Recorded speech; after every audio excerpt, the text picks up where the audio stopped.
リスタートの法則。環境が大きく変化すると、今までのことがなかったかのように、全くゼロからスタートできます。その法則を理解しているのと、理解していないのとではかなり人生が変わります。私が中学生の時、A 君という友達がいました。彼は学年トップクラスの成績で、スポーツも万能で、女の子とも仲良く話もできるし、私は彼みたいになりたいと思っていました。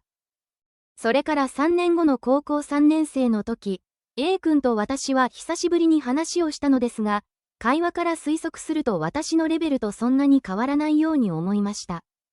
彼は、中学生の時は女子生徒とも仲良く話ができたけど、高校に入学した途端、女の子と話ができなくなったと話していました。中学時代は憧れ的な存在でしたが、高校に入った後は普通になっている印象でした。B 君の話をしましょう。B 君と A 君と私は同じ高校、当時三重県では学校群といって2つの高校がセットになっていたのですが、を受験しましたが、残念ながら B 君だけ合格できませんでした。それから3年後、B 君は悔しい気持ちから一生懸命勉強したのだと思いますが、東京にある合格するのが非常に難しいと言われる大学に合格していました。次に C 君の話をしましょう。C 君の中学時代は私と同じぐらいの成績で、ギリギリ高校に合格してきたようでした。しかし、1学期の中間テストではクラスで上位でした。その後も上位の成績を維持していました。高校に入学した途端、変身したかのように変わっている人がいる、ということです。もちろん、全員が変わっているわけではありません。しかし、高校に入学した途端、中学時代とは変わった人が意外と存在したのです。また、比較的小さい環境の変化でも変身することは可能です。先生が変わると、成績が上がったり、下がったりした経験がある方も多いのではないでしょうか。先生が変わると、その先生は、あなたに対する情報がまだ少ないため、白紙の状態であなたを見ます。そこで、初めてのテストの成績が良いと、この生徒はできる生徒だと思うでしょう。逆に、初めてのテストの成績が悪いと、この生徒はできない生徒だと思うでしょう。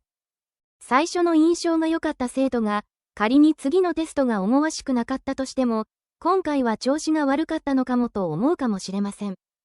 逆に、最初の印象が悪かった生徒が、仮に次のテストが良かったら、今回はたまたま良かったのかもと思う可能性があります。最初の印象が良かった生徒が、次のテストが悪く、その次のテストも悪いと、初めだけたまたま良かったのだと、次第に評価は変わっていくのです。しかし、先生や上司が変わった場合は、以前の評価はまだありませんので、初めてのテストは力を入れることをお勧めいたします。1回目がうまくいけば、第一印象が良くなり、2回目以降も結果を出せば、良い評価の人間に変身できるのです。補足ですが、先生や上司と仲良くなることも重要です。仲良くなれば、あなたを見る目も変わっていきます。何か頼まれ事をされるかもしれません。頼まれ事を明るい返事で楽しくこなせば、好感度がアップします。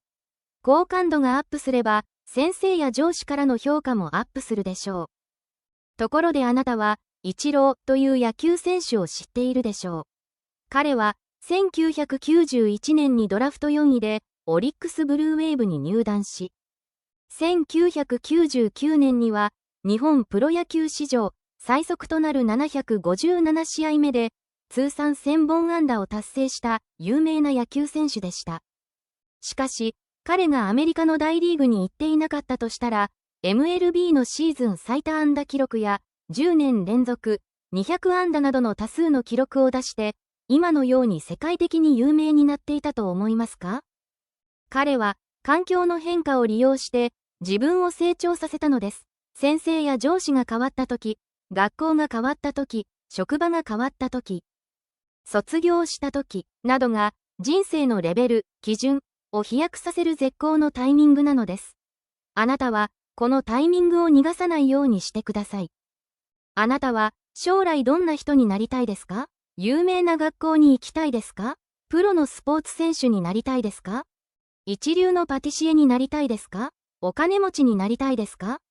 卒業をするタイミングは、特に人生というゲームの中で、現在のステージをクリアすることを指します。卒業後は、草原のステージに進むかもしれません。氷のステージに進むかもしれません。炎のステージに進むかもしれません。ゼロからのスタートなのです。誰しもが無限の可能性と能力を持っています。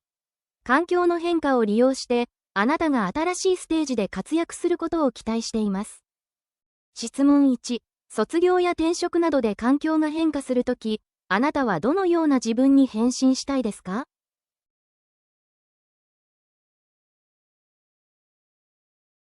質問2、卒業や転職など、環境の変化をうまく利用するために、どのような能力を努力して高める予定ですか？